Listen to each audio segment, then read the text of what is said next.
All right. Hello, everyone. Thank you so much for joining us. We're going to give a couple minutes before we get started. I will say that we've got several members of Congress, Representative Chu and Representative DeLauro, who will be joining us today for this to speak. And they are in the process of moving from hearings to here. Representative DeLauro quite literally just read Director Vote, the Riot Act, a mere 15 seconds ago. So all that to make the point that she is moving along. So let's see. Several things to note if you have not already. We will have the it's embargoed until 1 p.m. Handout in this chat will be posted on handouts. The OMB, what's it called? Impact report, sorry. Between the MK Ultra hearing and the OMB hearing, and the Tom Keene thing and the SCOTUS rulings, it's been quite a morning. So yes, thank you for hanging in there with us. All right, so yes, we will have, okay, so we've got this embargoed piece here. It's just right at the top in the current handouts. You are more than welcome to access that. Again, please just keep that quiet until 1 p.m. And this will be relatively informal. We have Congresswoman Chu and then Congresswoman DeLauro coming at 12:15 and 12:20. So we'll be pretty quick in and quick out. And we're also going to be recording this for folks to access. So we'll just give us a couple more minutes to see if we get some more folks popping in. I know, again, there's quite a lot going on. So that's why we will be recording this and posting it. One thing I do just want to mention is we are super pleased to be able to produce this report, this impact report from our policy shop. So big thank you to Irene and Cole, who are really running things back there to, gathering, and especially Irene, really gathering the information, making sure that this is crafted appropriately, as well as Shar on copy. And, this is our first piece like this that we have released specifically as an impact report. The thing that has made it a little bit challenging, of course, we want to provide as much detail as we possibly can, and I think that we were able to do that. The range and breadth and depth of this OMB rule proposal and how much it could impact, who it could impact, is just extraordinary. And I say that to make the point that there is really no way for us to lay out like every possible impact. So we wanted to highlight some that are not necessarily being thought of, or that we think will have particularly difficult or bad impacts, and specifically kind of adjacent to the sciences. So that was the purpose in sort of setting this up, and all that to say it doesn't cover everything. So yes, today the Stand Up for Science Foundation is releasing its impact report, Beyond Science, how OMB's proposed rule on the federal financial assistance threatens essential services nationwide. As we've been saying, since the OMB announced this right about a month ago, this proposal will reshape how all federal funds are distributed and managed, including a dramatic expansion of the political authority to cancel or redirect any grant funding at any time for any reason. This represents a power grab by the executive branch and imposes political litmus test on the use of American taxpayer dollars. One thing I would like to note that was mentioned explicitly in this hearing with Director Vogt less than an hour ago, is he made the point that that they would not necessarily be using this to cancel any grants for any reasons, but specifically cited that if the NIH is funding a study at Wuhan labs, the executive branch should be able to stop and cancel that grant. I think that there's something worth to be said here that we know that this administration is not particularly cautious in how they leverage their authority and power. And we're seeing that in just the fact that this rule is even being sort of presented. And I say that just to note that this is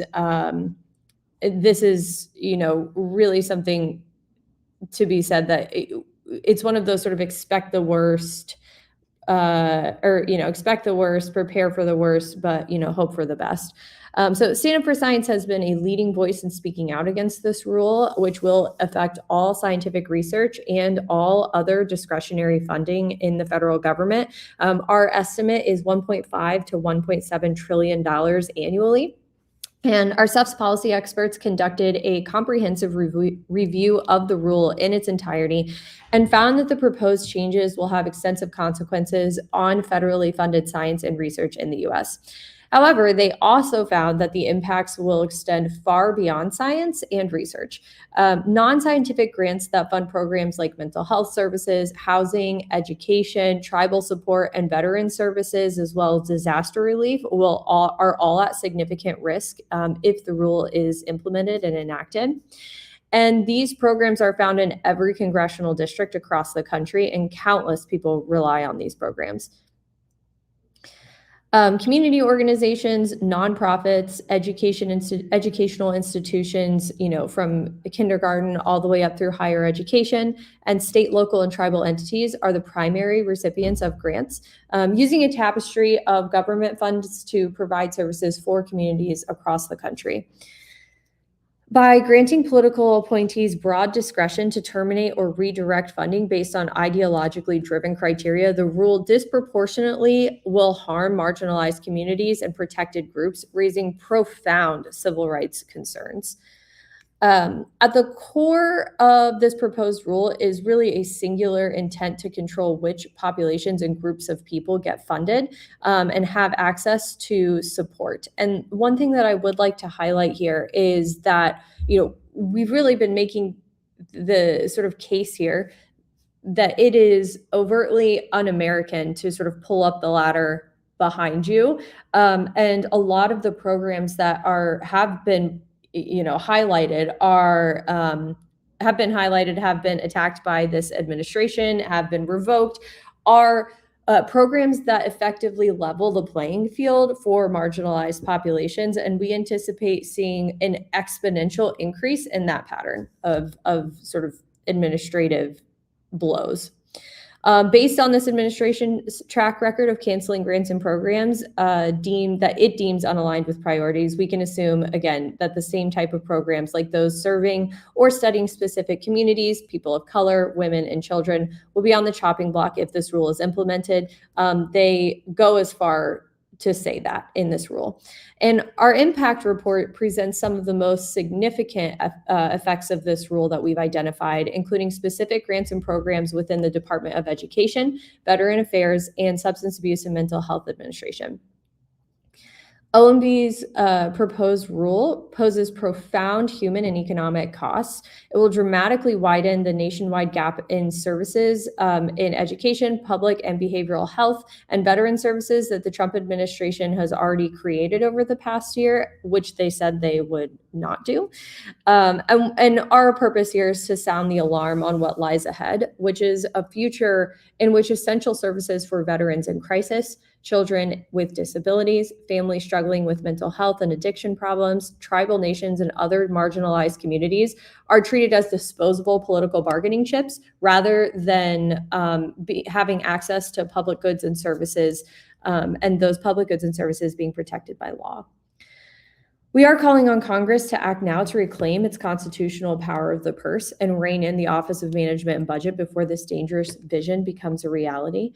And we are, explicitly asking, first of all, that the rule be walked back. We have asked for an extended public comment period outside of 45 days. And Representative DeLauro did, in fact, request this today specifically for director vote, and he explicitly said that they would not be extending it. And the reason cited was that there have been record numbers of comments left on this rule proposal, which we're really glad to see such civic engagement, because this is a part of a democratically functioning society. He did say that they would review all of the comments.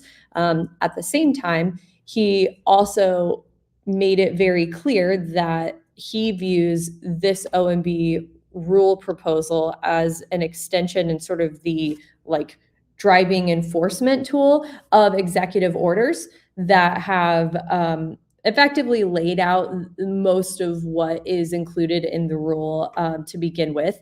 And so because of that, we're seeing in things like the NSF piece that went up, I think it was Monday, or might have been late last week. Excuse me, it was late last week. That effectively says, okay, you need to go ahead and incorporate this, this OMB rule into how you're moving forward. So I say that just to make the point that we are sort of expecting that this, everybody is expecting that this rule is going to go into effect as written, which is out of step with typically how this process works. And we are overtly calling that out.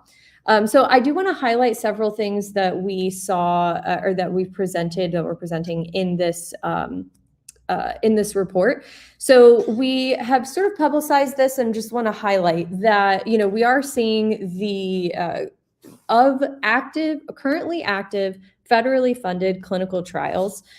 We pulled these off of clinicaltrials.gov, and the policy team went through collaborators, where the sites for the various trials were taking place, and also went through the content itself of the clinical trial, alongside both this 412-page document and prior executive orders that were cited in the OMB rule proposal that outline what the Trump administration's policies and priorities are. And so we sort of cross-referenced all of those to identify the volume of clinical trials that would be effectively deemed not fundable on day one.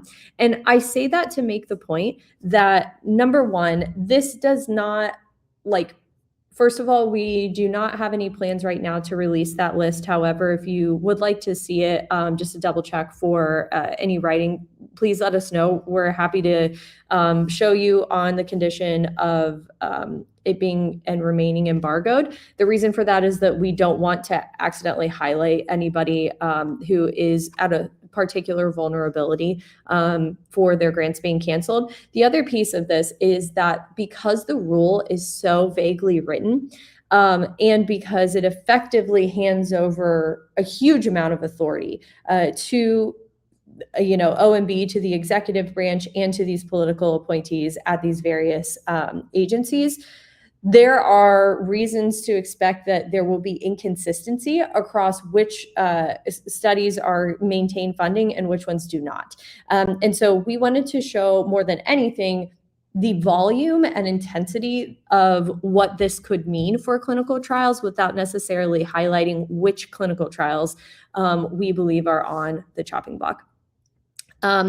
With regard to the Department of Education, the IDEA Act is critical to ensuring that children have all of what they need to succeed and to learn and to grow as individuals, and that all kids have basic supports that they would need in order to learn and grow. And the IDEA Act we view as being vulnerable because it is sort of based in DEI or woke ideology, according to the Trump administration, and we're already seeing pretty significant clawbacks with regard to the Department of Education.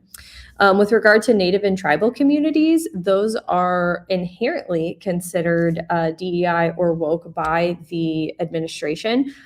These are, subsidies that are provided to the to these communities to support them. In some ways, it can be thought of as reparations, although I don't know that that's the best way to think about it. But I say that just to make the point that we're really expecting to see a huge breadth of impact. And then finally, SAMHSA. I'm an addiction scientist by training. This is critically important to keeping folks healthy, to providing community-based addiction and mental health support for individuals, and to impact even $1 of SAMHSA and to not dramatically increase its budget is going to result in a loss of life. All right, so we have Representative DeLauro here. Representative DeLauro, I'm so happy that we're able to have you. We were watching you at the hearing. Thank you so much for going toe-to-toe with Director Vogt. We just really appreciate you. And yeah, take it away. It's all yours.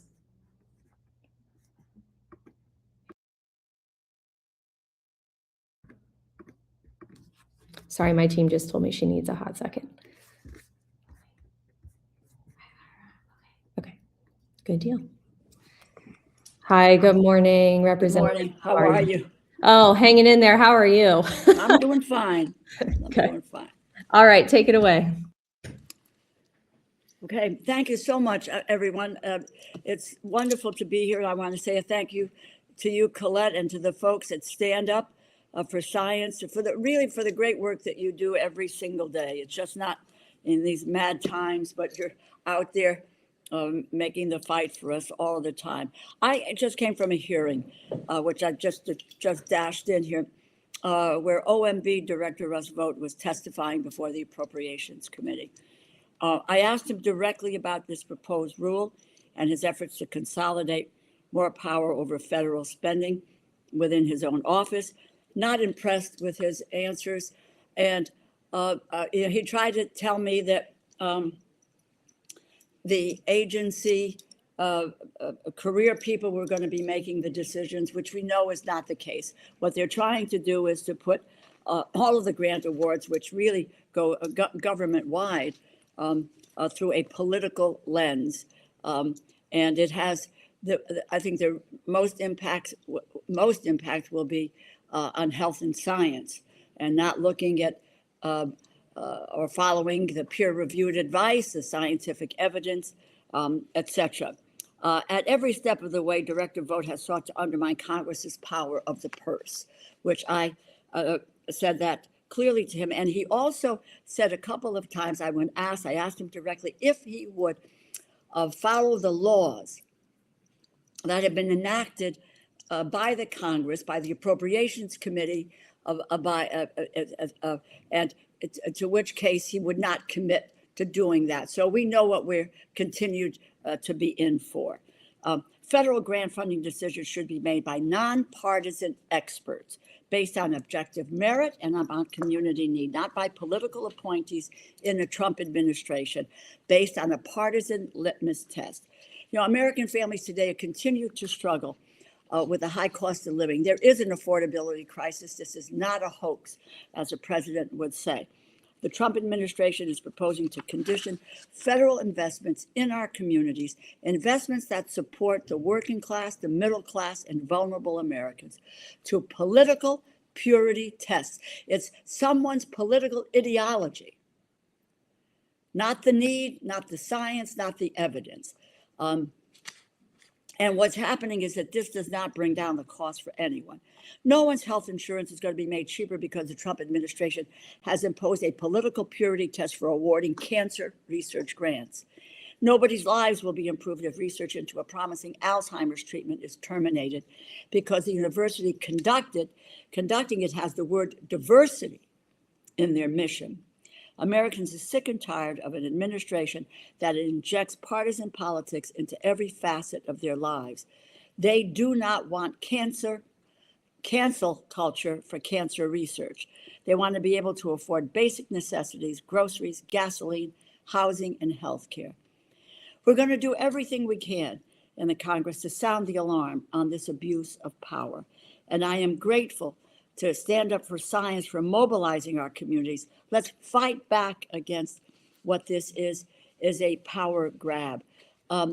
there is an extraordinary arrogance in what this administration is attempting.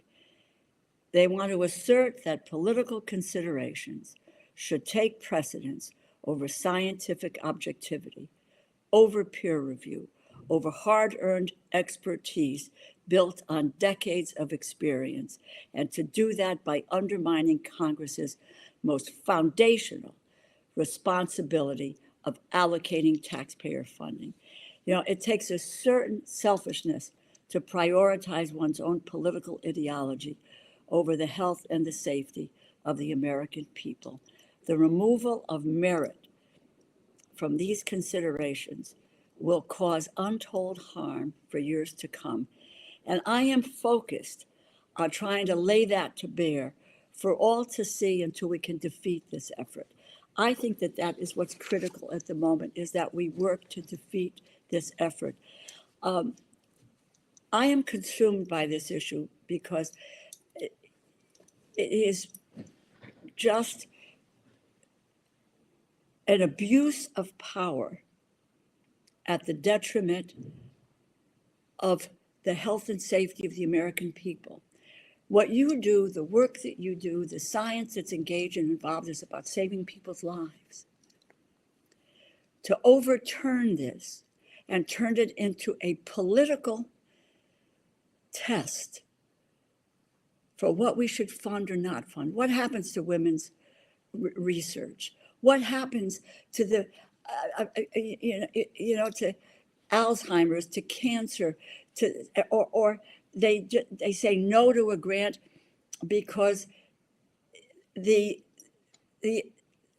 grantee has affiliation or has talked about diversity or talked about gender or talked about, it is so incredibly in public, in plain sight. They are destroying the foundation of which we do grants, and they are destroying the process of the Appropriations Committee and what we do. But it's just one more way in which Russ Vought wants to eviscerate the appropriation process and the constitutional guarantee of the power of the purse to the United States Congress.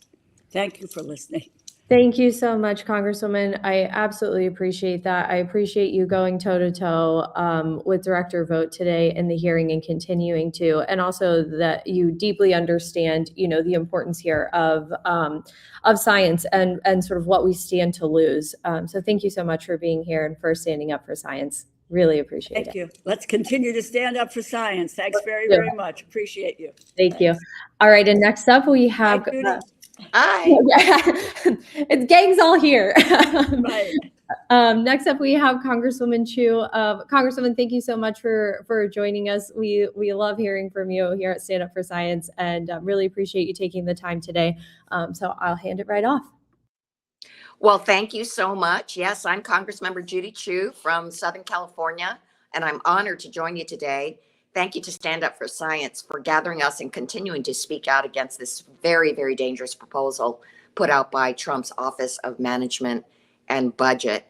And I especially am very aware of the damage because I am the co-chair of the Bipartisan Planetary Science Caucus in Congress, and I know how important science funding is.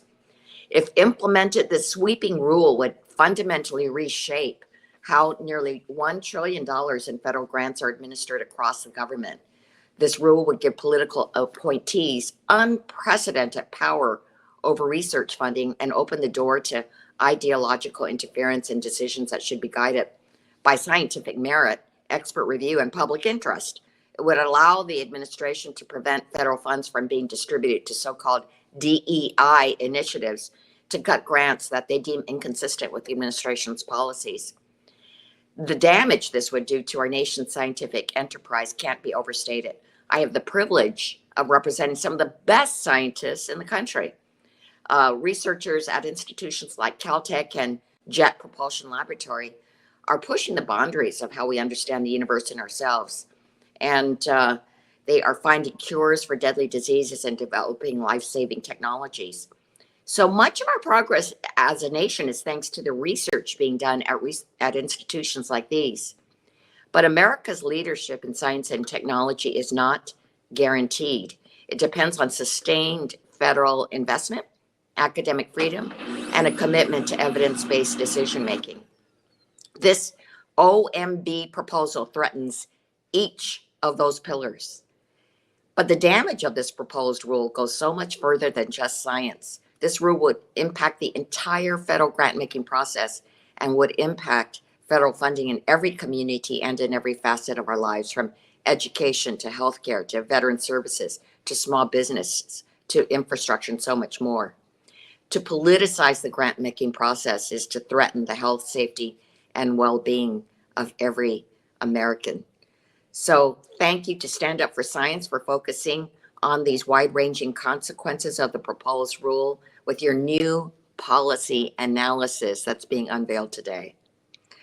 We need to keep pushing back strongly against this attack. You are reminding everyone that independent evidence-based grant-making improves and saves lives, whether it's for scientific research or for our schools, hospitals, businesses, and local communities. So thank you again, Standing Up for Science. As always, I am standing with you. We know you are. Thank you so much, Congresswoman. If you have a few minutes, we will take some questions, but I also know that everybody's on a tight schedule today. So if you don't, that's totally fine. Yeah, I'm so sorry. I have to run to something else. You're totally good. Congresswoman, thank you so much for your time. Have a great week. Okay, thank you. Yep, bye now. All right. And with that, we will take any questions that folks may have. If you raise your hand, I think our team will be able to. Oh, okay. All attendee mics and cameras have been enabled at this time. If you have a question, just raise your hand. You can click the little hand icon at the bottom of the box where you enter your comment, and you will pop up into this screen with me, and we can take any questions.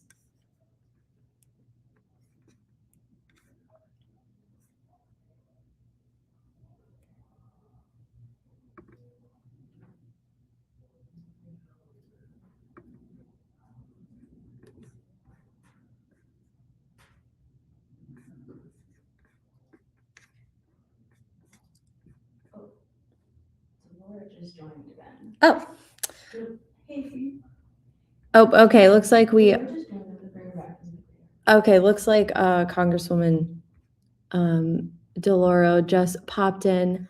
And of course, if anybody has any questions for the Congresswoman, please don't hesitate to raise your hand. We can get those answered.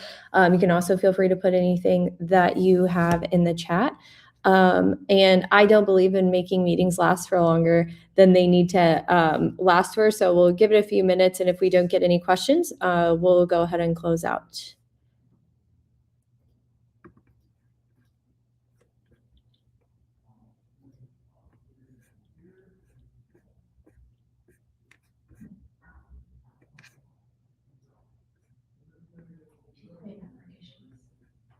That's fine. We don't need to.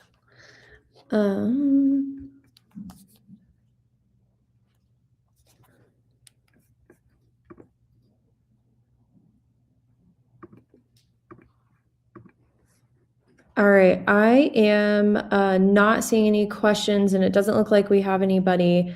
It doesn't look like we have anybody with hands raised. Sorry, I have a team member over here. So if anyone, final call for questions on this. Yeah, so it will be unembargoed here in about 30 minutes. And we will be posting this. We'll have this on our foundation website. We will also have this in our just like on socials and stuff. Was the effort to extend the deadline successful? It was not. We worked with several hundred other organizations to request the deadline. We had several meetings with folks at OMB, and also Congresswoman DeLauro specifically asked for an extension and whether or not that would be granted just about an hour ago. And that was explicitly, we were told no. The rationale for that is the rationale is that there have been a record number of comments submitted, and they do not feel that they need to be extending due to that. So Rebecca, with regard to how many comments have been submitted so far, give me just a second, I will pull that up. One thing that we have been noticing is that it's taking a good long while for the comments to actually make it to be publicized. It seems like they're screening in some way, which isn't uncommon. Obviously, we don't want folks to have have anything like abusive submitted. So I imagine that's probably what they're screening for. I'm going to pull this up right now. And I know that the most recent number of, so there are 42,444 comments on the docket. However, there are quite a number more that have not been added up, that have not been. So the total number of received comments is 70,256, and 42,443 are the number of comments that have been posted. Stand Up for Science has just about 10,000 comments through our portal, and we again are seeing that this is just taking a little while for the folks to get through at OMB. Good question. Any other questions or anything we can answer while we're here?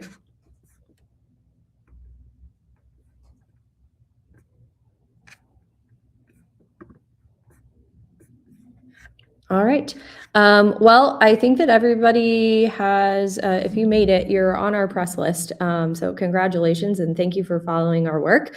And I will also I'm going to put my Signal in here. I had a blip with Signal, and so I sort of have two Signal possible names. If we have a line open, the 46 one should work. If we don't, try both.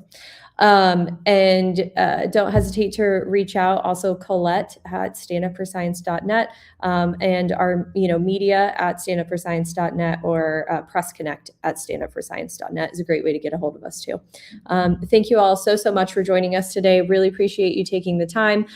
Do not hesitate to let us know if there's anything we can do to support your work and your journalism. We love the press, we love journalists, and we're happy to engage in any way that we can.